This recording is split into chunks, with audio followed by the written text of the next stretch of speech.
Guys, welcome back to Me Being Cheap, Better Living. This is my accountability channel, my side channel to my main channel. And I'm undertaking a major project and we'll be posting for accountability, and maybe you'd like to join along with me. And I am filming with my new To Me phone and trying to figure out where I need to look for the camera. So I think I found it. Okay. So I have been in this house for 29 years. This house is over 3,000 square feet. I have never been one for a whole lot of housekeeping. Don't keep things perfect. I mean, there's not piles of, cat poop or anything on the floor, but there's some stuff here that doesn't need to be here. I'll be honest. Um, so that being said, I am really, really, really wanting to pare down what is in here, and I have a couple reasons. One, I helped move my sister out of an apartment, and she'd only been in that apartment for a few years. Helped her moved into another apartment, and there was a lot of paper stuff, you know, and so a couple months ago I started clearing out old tax returns. You're only supposed to keep those for 6 years, and I had way more than 6 years worth. But it takes a while to do that because it's all that information is out there. It's full with your address, your social security number, account numbers, and everything. So either you're shredding it or you're having to ink through it. So I started on that, and I thought, I got a lot more to do with this house. So being motivated by the fact that I had to move my sister out, it was a big ordeal. I mean, there was a lot of stuff, and she was just one person in an apartment. Um, we are four people in a big house. Been here 29 years, over 3,000 square feet. So my youngest is going to graduate this year. He is a senior this year, and we may stay here or we may go somewhere else. We just don't know. But what I do know is that if an option comes up to do something else and we have a lot of junk, that's going to be a big stressor, especially with Michael and I working full time. So I want to try and get through a lot of this stuff in a year. The other thing is if something were to happen and I just drop off the face of the earth, my kids aren't going to know what to do with all this stuff, and they're not going to want this crap. And I hate to break it to you, but all you people saving this stuff for your kids or your grandkids, they don't want it either. And my obsession with not really wanting stuff, I guess you could say, um, it started years ago when I got married the first time. Everybody's like, oh, you're going to register for your china, your silverware pattern. I'm like, I don't need that stuff.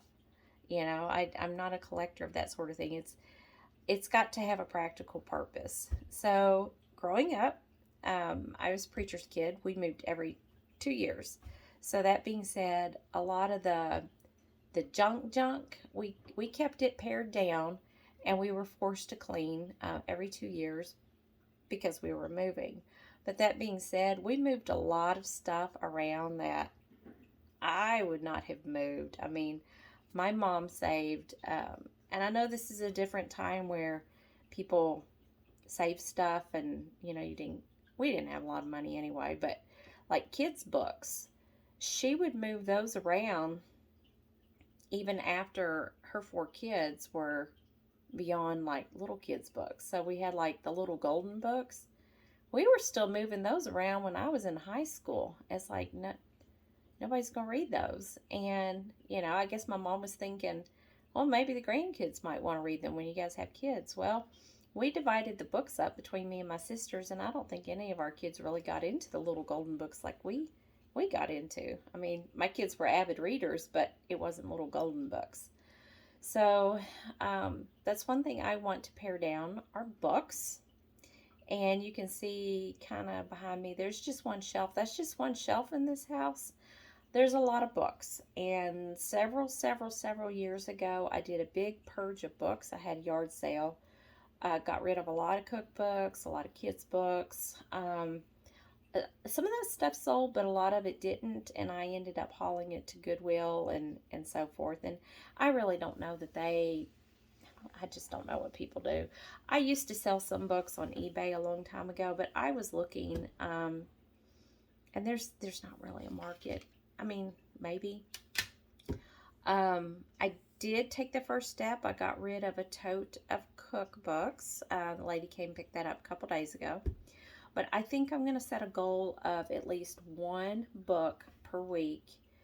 And I'm going to put it in the little free library in the adjacent town.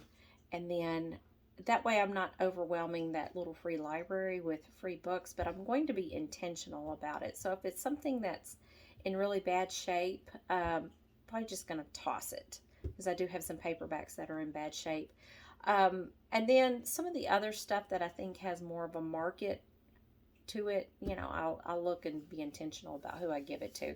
But I think most of the books I'm just going to put in a little free library. Okay, so we talked about books. We talked about the taxes. So my goal is to do one box of, and this is what I've been doing, one box a week of taxes. And then, I don't know if you can see that cabinet behind me, but there's a whole bank of cabinets up here. I want to get those shelves cleaned out. That's where the taxes are. And then over this way, that's a filing cabinet. And so then my goal is to start working on one file per week. And the same thing, have to shred or go through a lot of this stuff. Growing up, we did move a filing cabinet. That sucker was heavy. That's back when they were really heavy metal. Move that sucker every 2 years.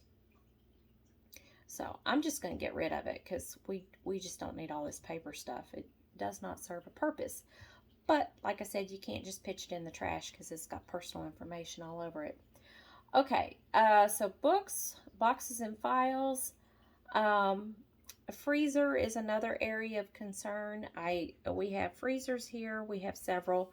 And that has always been a challenge, because you're constantly buying more, and it's kind of hard to keep the old stuff to the front and put the new stuff in the back like you would your canned goods, because the freezer, it gets all frosted. And yeah, so my goal is to get one item out of the freezer every day and either cook it and eat it. If it's something that needs to be canned or freeze dried, go ahead and do that. If it's something that we don't like, go ahead and feed it to the chickens. Or if it's something that's totally bad, we'll just put it in the trash. So I do know that we had some chicken strips that we bought. I can't remember, one of the stores had a big sale, and nobody in the house likes them. And we had bought a big package and then had broken it down into little packages and vacuumed it. And it's like, that's just taking up space and nobody likes it. So probably feed a little bit of the chicken to the chickens. I know that's bad. And then finally, my goal is to clean out one drawer a day in this house. So kind of organize, and that way I think just taking off little pieces, it won't be so overwhelming. And then maybe by the end of the year, I've gotten rid of a lot of stuff in the house. So I think those are my areas of focus first.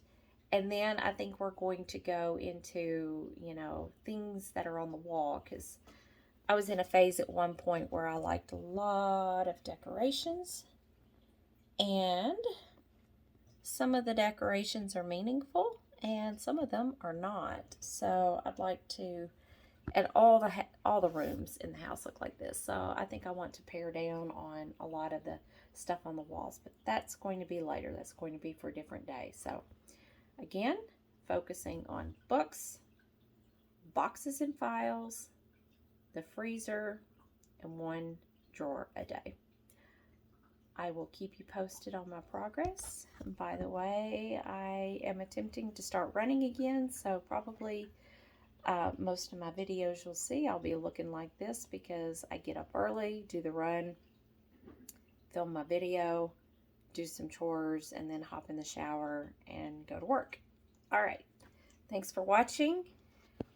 Feel free to join in with me. Comment below if you're doing a cleaning as well. I think they call this the Swedish death cleaning, although I have no intentions of dying anytime soon. Did the Marie Kondo several years ago. That was nice. Um, I have the tidiest underwear and sock drawer and t-shirt drawer. I think that's all that's remained with my Marie Kondo is the way that I fold my laundry. So that's pretty cool. All right, have a good one. Bye.